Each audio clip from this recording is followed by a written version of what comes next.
10th class में जो chapter 2 है हमारा मैग्नेटिक इफेक्ट ऑफ करंट, ठीक है। तो उसमें चैप्टर में हम जो हमारे पास इलेक्ट्रोमैग्नेट है, परमानेंट मैग्नेट है, उनमें डिफरेंस, और एसी और डीसी इनमें डिफरेंस पढ़ चुके थे। अब हम जो पढ़ रहे हैं, ठीक है, अगर हमारे पास कोई भी एक करंट कैरिंग कंडक्टर है और उसे आप मैग्नेटिक फील्ड में रख रहे हैं या लेकर आ रहे हैं, तो उसके ऊपर एक फोर्स अप्लाई होगा, वो एक फोर्स का एक्सपीरियंस करेगा, ठीक है। तो उसके बारे में हम पढ़ रहे हैं, या वो फोर्स कितना होगा, ठीक है, ये हम पढ़ रहे हैं। तो क्या है हमारे पास topic? Force acting on a current carrying conductor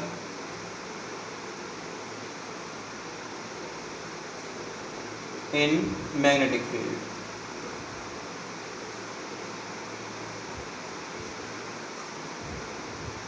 magnetic field, ठीक है।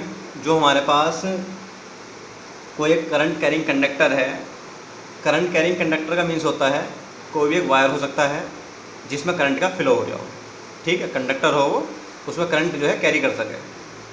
तो अगर हम उसे मैग्नेटिक फील्ड में रख रहे हैं, किसी मैग्नेट के संपर्क में रख रहे हैं, तो उसके ऊपर एक फोर्स अप्लाई होगा, ठीक है, वो एक फोर्स का एक्सपीरियंस करेगा। तो वो जो फोर्स होगा हमारे पास, एक्सपेरिमेंटली ये देखा जाता है, जो हमारे एम्पियर थे साइंटिस्ट, उन्होंने ये प्रपोज किया था, बताया था कि जो हमारे पास फोर्स होगा, जो एक्सपीरियंस करा इस वायर ने, कंडक्टर ने, हमारे पास मान लीजिए वायर है, इस वायर को अगर मैग्नेटिक फील्ड में रखा है इस टाइप से, ये मैग्नेटिक फील्ड है, यानी बी से देखते हैं मैग्नेटिक फील्ड को, और अगर कि जो हमारे पास लेंथ है एल हो, करंट जो भेजी है आपने वायर में आई भेजी है, जो फोर्स होगा वो डायरेक्टली प्रोपोर्शनल होता है हमारे पास करंट के, कि जितनी ज़्यादा आप करंट भी इसमें फ्लो करेंगे उतना ज़्यादा फोर्स एक्सपीरियंस करेगा ये वायर।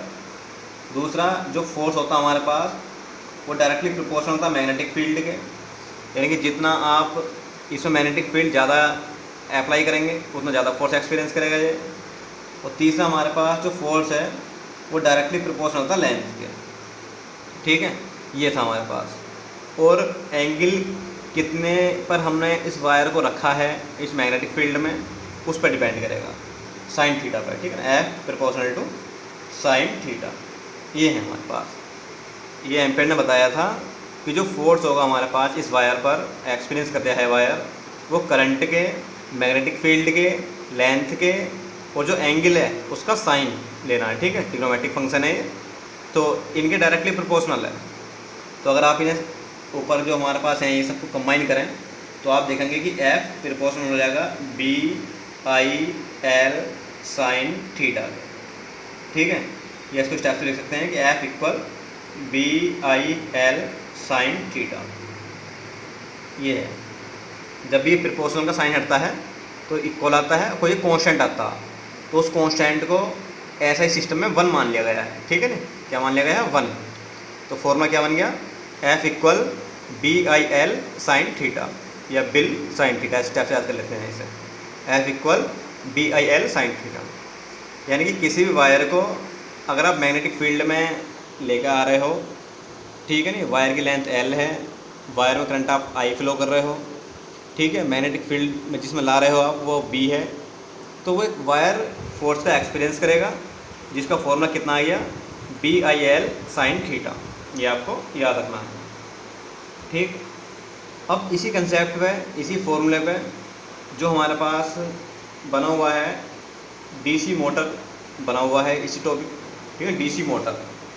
तो डीसी मोटर भी अपना में एक इम्पोर्टेंट टॉपिक है, ठीक है, उसको देखेंगे आप, DC motor, DC motor direct current motor, important topic है ये।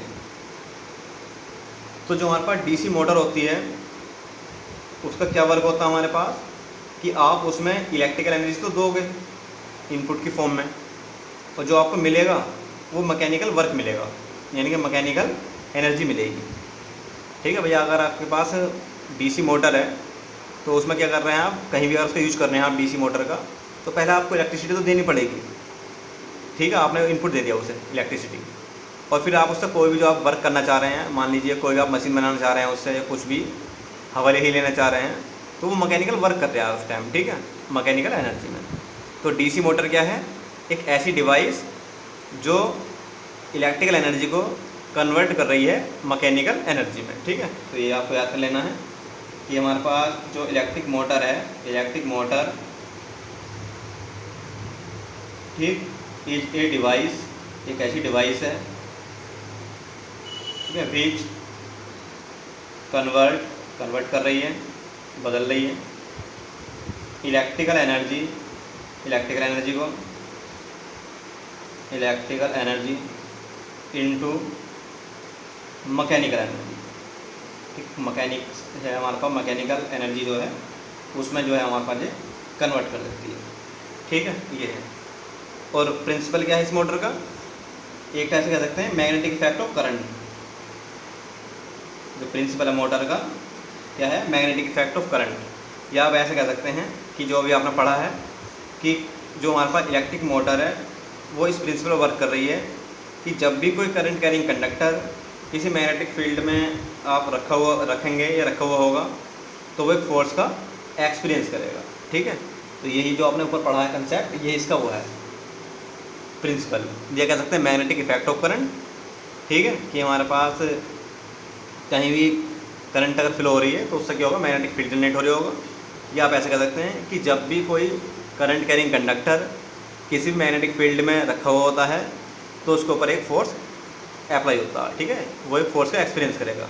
कितना होगा वो force, F equal BIL sine theta, ठीक है। प्रिंसिपल क्या है, when a current carrying conductor,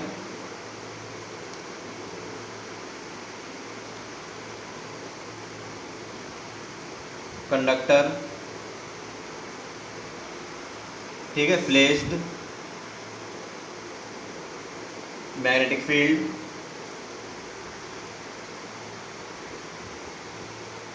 then experience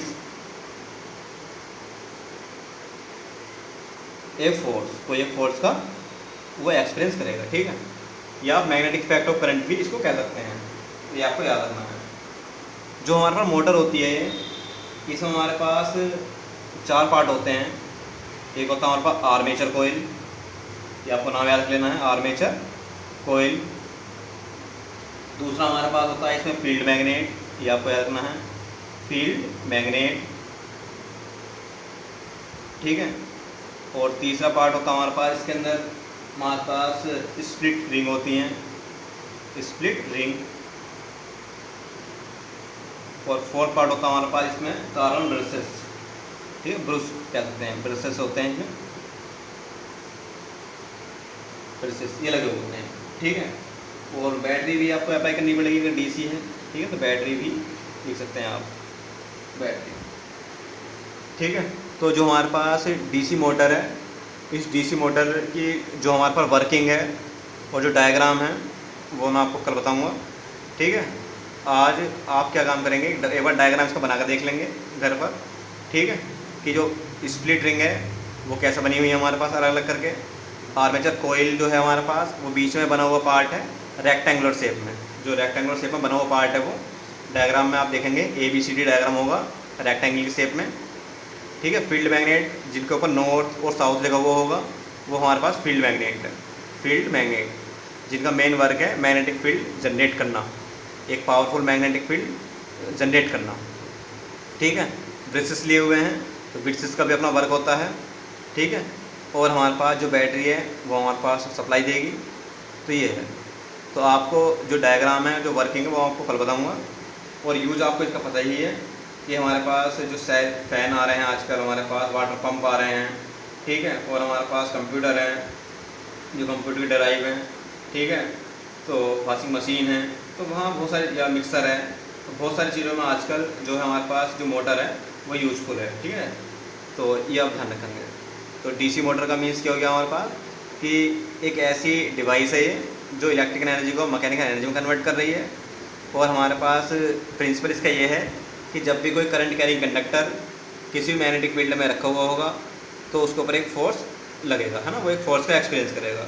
4 part मैंने आपको बताया जिसमें एक आर्मेचर कोयल है, एक फील्ड मैग्नेट है, एक स्प्लिट रिंग है, एक हमारे पास ब्रशेस हैं और हमारे पास बैटरी है। स्पेशली तो 4 पार्ट हैं, 5 वाला पार्ट तो देना ही पड़ेगा बैटरी का आउटपुट, ठीक है। तो डायग्राम और वर्किंग मैं आपको कर दूँगा इसकी, आज आप इतना कंसेप्ट देख लेंगे और थोड़ा रिवीजन भी कर लेंगे पहला जो अब तक पढ़ा गया है इस वाले चैप्टर में।